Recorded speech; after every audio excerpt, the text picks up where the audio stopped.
Hello. Hi, welcome to Sugar and. Spice. So we're back with another story. This one is from mythology, and I'll be starting with a very well-known one from Indian mythology. Go on, Shrija. Yeah, there are slight variations to the story, but I picked the one that I like the most. And this is when goddess Parvati, the wife of the god of destruction and benevolence, Lord Shiva, there was a time when she felt that she didn't have anybody who she could really consider her own. Okay, I mean, apart from her husband, that is. And so once when she was going in for her bath, the goddess, of course, as goddesses do, had this very elaborate bath ritual. And when she was going in for her bath, she asked Nandi, the her consort's mount, the bull, the celestial bull Nandi, to keep guard, to watch the entrance of her chamber. She said she didn't want to be disturbed when she was going in for a bath. So Nandi agreed to his mistress and said, "Of course, mistress, you go ahead, I'll be here." But when the goddess had gone in for her bath, Lord Shiva happened to come to the entrance, and obviously Nandi's first allegiance or loyalty lay to his Lord Shiva. So he let the Lord in, and of course it was her husband who walked in, but the Devi or the goddess wasn't too happy about it because she felt that Nandi had ignored her specific instructions, because he was his first preference was Lord Shiva. So she wanted somebody who would be loyal only to her.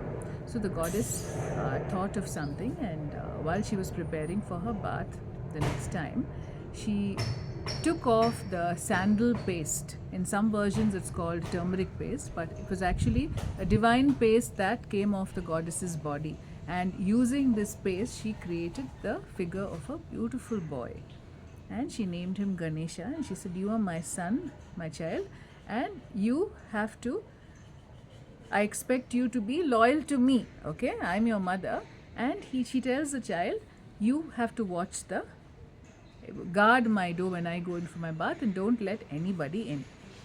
So she left Ganesha at the entrance of her chamber, and she went in for her bath. Okay, so when she was having her bath and Ganesha was at the door, who should walk in but Lord Shiva? And when he asked, he was surprised to see this strange little boy guarding the door to his wife's chamber. And when he tried to walk in, Ganesha stopped him and saying, "You can't go in." And Lord Shiva said, first laughed it off. "I mean, come on, boy, move. I have to go in. She's my wife. I don't know who you are, but I need to go in." But Ganesha stood still. He had instructions from his mother, and he was going to follow it. He said, "No, you can't go in. You cannot. If you want to go in, you will have to fight me." Of course, Lord Shiva was again, at first he thought it was a joke. But when he tried to resist, he realized that this was no ordinary boy, but this was a powerful being who stood before him. And slowly his humor turned to anger. He was enraged. How dare this chit of a boy stop me from going into my own son's chamber? And he actually had a battle with Ganesha. There are descriptions of this battle. I'm not going into that right now. But at the end of it, he was so angry that he severed Ganesha's head. Now, when the boy's head dropped on the ground and he fell down dead, the Devi realized that there was a commotion going on outside, and she came rushing out. And when she saw that her precious boy lay dead before her, and the culprit was none other than her husband, she put on her fearful form. She was a goddess, of course, she changed, she transformed, and she said, "I am going to destroy this entire universe. I don't want this universe which took away my son." And of course, she blamed her husband for it. He says, "You did this, and you are going to pay for it, you and the whole universe." Now, when she got into that kind of a rage. Shiva knew that this was a Devi's form which no one could stop. She was too powerful. And the one who was upset by the whole thing was Lord Brahma, because after all, he had created the universe, and he wasn't too happy about the fact that it was going to be destroyed. So he came rushing, and they tried to placate the Devi. "Please, whatever you want." So Devi said, "No, I want my son to live. If you can bring my child to life, who died protecting, my interests, then I can think about calming down." So Brahma, it is said in this version, he went looking out. He told Shiva, asked Shiva, what should I do, Lord Shiva? And he said, go and bring me the head of the first creature that you find, because he had severed Ganesha's head. Brahma went out and returned with the head of a powerful elephant. That was the first animal that he found. And Lord Shiva put it onto the boy's dead form and brought him to life.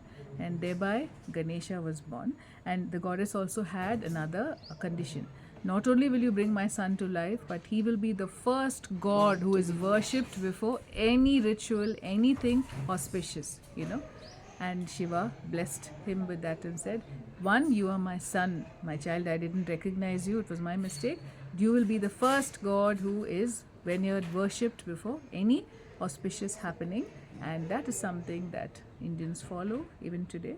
It's a beautiful story, and also the power of the Devi is brought out in a very beautiful way, and the love between so many levels. Even the mother and the son, yes, when she means business. Exactly. And this story also, of course, has many different levels, The reason why Nandi let Lord Shiva in, it's a very, very deep story, but of course that's for another time. Yes. So let's move on to the next one. And that's also for our audience to, exactly. come up with the different... And if you have suggestions, if you have something to add to this story, please do so. Yes. Before I start my story, I want you to, listen to the fantastic sounds you can hear in the background. Yes. We wanted an outdoor session, so... So we have to put up with all the sounds. It's not just the little hummingbirds and the flowers. You may also have some hammering that's happening in the neighbor's house as part of, our story. And I'm sure you heard it during the course of my story. Let's hope it doesn't. When it's from our home to yours, it can happen. These are bound to happen, yeah. So Egypt, we move on to Egypt. Yes. And let me leave Deepi to her story. Go ahead, Deepi. Yeah. So my story is from Egypt, like Shrija said. It's one of the oldest civilizations, and one of the, we'll find lots of beautiful legends, in the Egyptian mythology. So this is one of them, and it is, you can hear the hummingbird. Yes. Yeah. It's a very noisy one here. Yes. So back to my story. It is about Isis and Osiris. Yes. And they were the rulers of Egypt, long, long ago. And under their rule, Egypt used to be, a very, very stable kingdom, and people were very happy until one of the brothers of Osiris, called Seth, he was very, very jealous, and he wanted the power of being the king, and he wanted to get rid of Osiris somehow. Mostly that's what happens, right? In many of the stories we would have heard this, very, very close relatives getting, the brothers getting jealous of each other, and then the story taking a different turn altogether. So this was no different. Seth got really jealous of Osiris, and he decided that he has to murder Osiris if he has to come to the throne of Egypt. But he was very wary of Iris's, determination, how she would somehow bring back Isis's determination, that she would bring back Osiris to life somehow. So he made sure that he cut Osiris' dead body. He killed Osiris. He cut Osiris' dead body and divided it into 42 parts. He divided, he distributed, he made sure that he scattered these pieces in different parts of Egypt in such a way that there was no way in which Isis could find them. So that was his plan.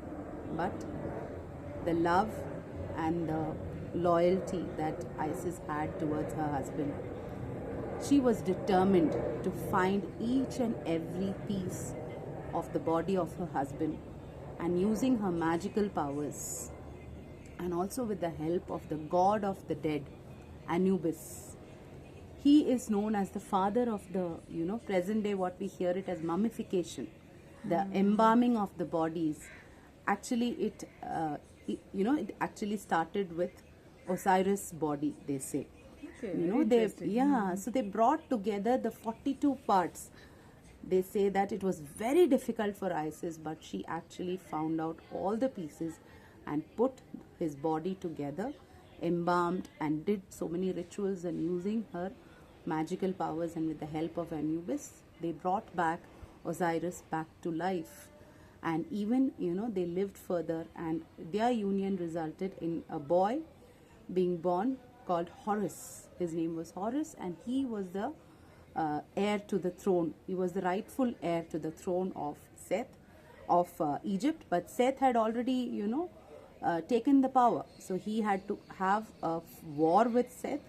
And after that, they say that Horus won the war and he restored Egypt. Now, one very interesting anecdote about Anubis is that he was, like I said, he was the god of the dead. And there was this very interesting story behind how every dead, the soul of the dead person, they would have to go through something called the judgment in the hall of the dead. And there, this procedure was very interesting, Shrija, when we read it. It is, they weigh the heart of the dead person against something called the feather of truth. And how pure your heart is, how your deeds have been when you are alive, that determines your fate or your afterlife, or what is going to happen to you after death. If your heart is light and pure and it, it is lighter than the feather, then you get, something called salvation, maybe like moksha, what we have in our Hindu mythology. They attain salvation and they are freed. Their soul is freed.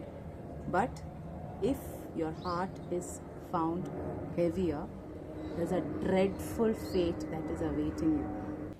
And this is a creature called Amet. This dreadful creature has a combination of 3 animals: a crocodile, a lion, and a hippopotamus.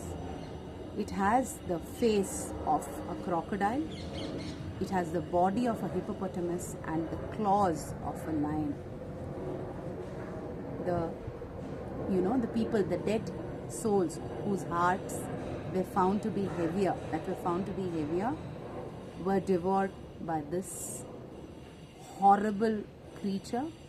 And the fate of that kind of end was supposed to be worse than any hell or any kind of the most dreadful thing, the most fearful thing that you can think of. So this was also said in a way, that people would rather live a life, never, of righteousness, never lie, and they would do all the right deeds, so that because they knew that their end was like this, their hearts would be eaten by this creature, and that was a very fearful thing. And that was the way in which they described the fate of the dead by the Egyptian, that is how it is described in the Egyptian mythology. So such a, there are so many layers, so many things to it. So it's so interesting to see this. Embalming is something that we have learnt in history, how much they believed in life after death and things like that. And they had perfected the art of embalming also, isn't it? Yeah. The one wonderful thing is you have these beautiful stories behind each of these, whatever actually happens, facts. There's a story that explains why.